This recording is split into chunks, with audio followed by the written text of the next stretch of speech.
Hello friends, আসসালামু আলাইকুম। Welcome back to my channel. আশা করি আল্লাহর রহমতে আপনারা সবাই ভালো আছেন। আজকে আমি আপনাদের তৈরি করে দেখাবো লইট্টা শুটকি বুনা। এই বুনা নিয়ে আপনারা ঘরে বসে খুব সহজে তৈরি করে নিতে পারবেন। এই গরমে আপনার মাছ মাংস ভালো লাগছে না, তাহলে লইট্টা শুটকিটি ভুনা করে খেয়ে দেখেন। ভাত খাবেন অনেকগুলো। খেতে হবে দুর্দান্ত মজা, দেখতেই অনেক সুন্দর।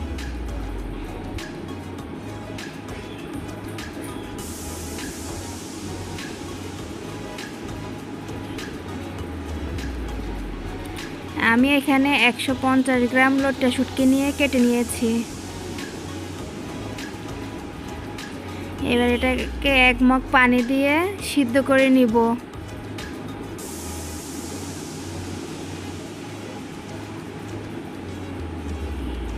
চুলাটি জ্বালিয়ে নিলাম। এই লইট্টা শুটকিকে আমি 5-6 মিনিট সিদ্ধ করে নিব। লইট্টা শুটকির গায়ে অনেক ময়লা থাকে এবং অনেকগুলো বালি থাকে। আপনি যখন সিদ্ধ করে নেবেন তখন লইট্টা শুটকির গায়ে থেকে বালিগুলো ঝরে যাবে, আর গায়ে অনেক ময়লা থাকে, ময়লাগুলো চলে যাবে।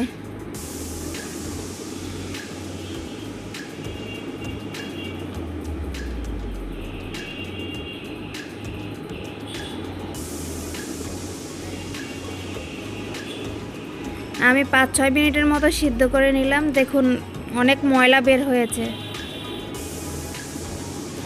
এবার আমি শুটকিগুলোকে ভালোভাবে ঠান্ডা পানি দিয়ে পরিষ্কার করে ধুয়ে নিব।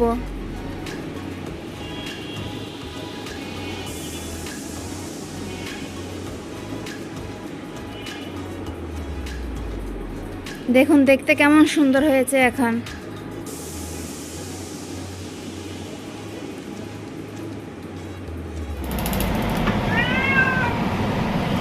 এবার আমি একটি পাইপেন বসিয়ে নিলাম।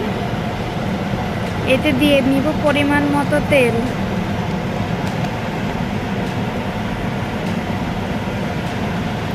এখানে ছোট কাপের 1 কাপ পরিমাণ তেল হবে।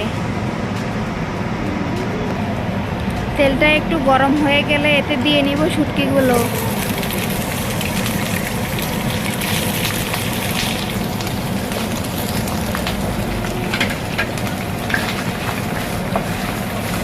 শুটকিগুলোকে এবার ভালোভাবে একটু ভেজে নিব। আপনার শুটকিগুলোকে আগে একটু ভেজে নিলে গন্ধটা চলে যায়, তাহলে খেতে অনেক ভালো লাগে। দিয়ে নিব সামান্য পরিমাণ লবণ, দিয়ে একটু ভালোভাবে নেড়ে ভেজে নিব।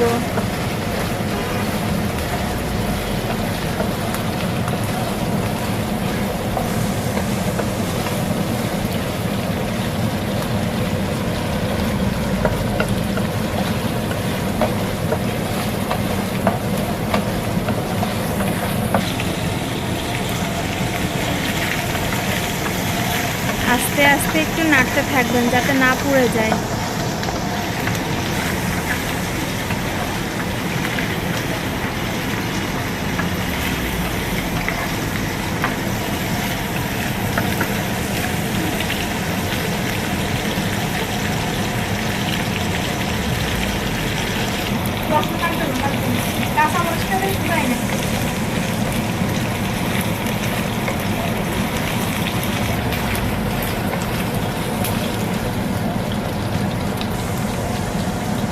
শুটকিগুলো ভাজা শেষ। এবার 1 বাটি পরিমাণ রসুন দিয়ে নিব। রসুনগুলোকে দিয়ে ভালোভাবে একটু ভেজে নিব। আমি এখানে বড় 4টা রসুন ছোট করে কেটে নিয়েছি।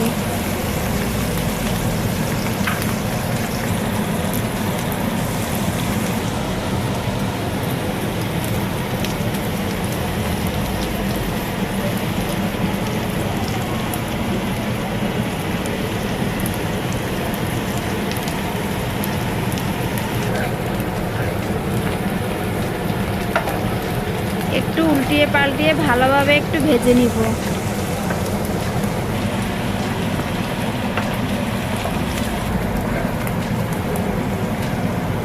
এবার এতে দিয়ে নিব 6-7টা কাঁচামরিচ।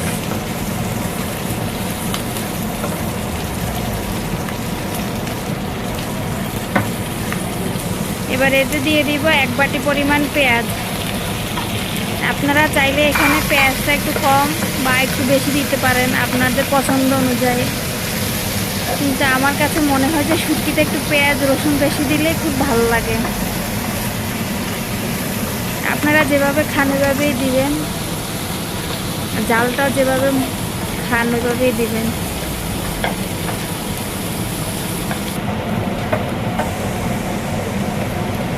আমি এবার সবগুলোকে একটু ভালোভাবে ভেজে নিলাম।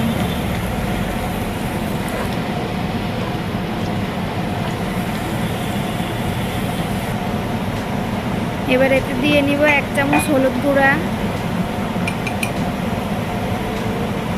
1 চামচ ধনিয়া গুঁড়া, 1 চামচ জিরা গুঁড়া, 2 চামচ মরিচ গুঁড়া দিয়ে নিব। এবার মশলাগুলোকে একটু ভালোভাবে মেখে নিব। আমি এখানে একটু ঝাল দিয়েছি, আপনাদের ঝাল একটু কম খেতে চাইলে কম দিবেন, আর একটু বেশি খাইলে বেশি দিবেন।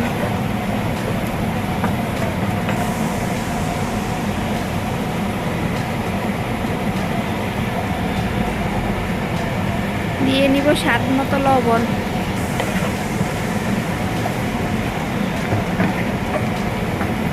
লবণটা একটু অল্প দিতে চেষ্টা করবেন, লাগলে পরে একটু দিয়ে নেবেন। বেশি হয়ে গেলে তো ভালো হয় না, নষ্ট হয়ে যায়।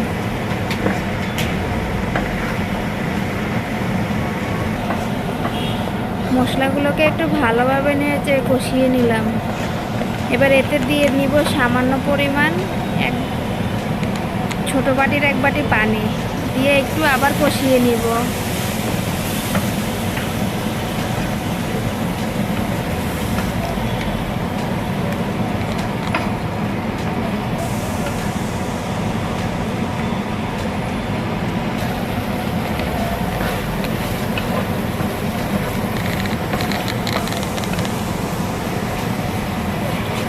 কষানো প্রায় শেষ হয়ে গেছে।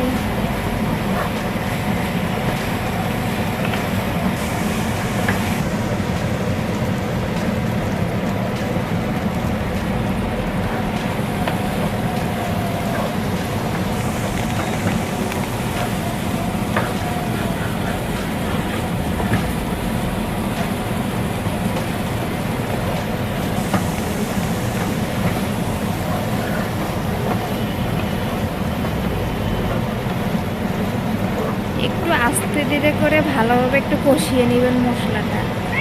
এবার দিয়ে দিব মিডিয়াম বাটির 2 বাটি পানি।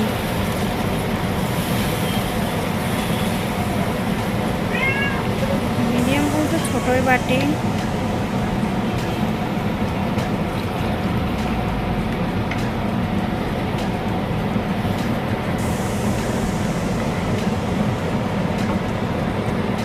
এবার রান্না হওয়া পর্যন্ত আমি এটাকে রান্না করে নিব।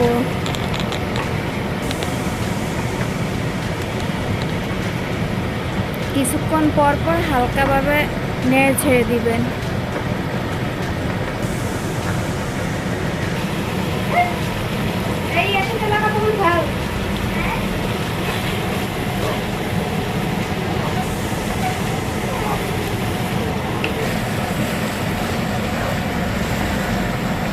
আমাদের রান্না প্রায় শেষ। আমাদের রান্নাটা শেষ হয়ে গেছে। আমি পরিবেশন করে নিলাম আমার মতো করে। আপনারা আপনাদের পছন্দ অনুযায়ী পরিবেশন করে নেবেন। প্লিজ ভিডিওটা ভালো লেগে থাকলে লাইক এবং শেয়ার করে দেবেন, আর কমেন্ট করে আমাকে জানাবেন কেমন হয়েছে। আর যারা আমার চ্যানেলে নতুন তারা অবশ্যই চ্যানেলটিকে সাবস্ক্রাইব করে পাশে থাকবেন। যারা এই কাজটি অলরেডি করে দিয়েছেন তাদেরকে অসংখ্য ধন্যবাদ।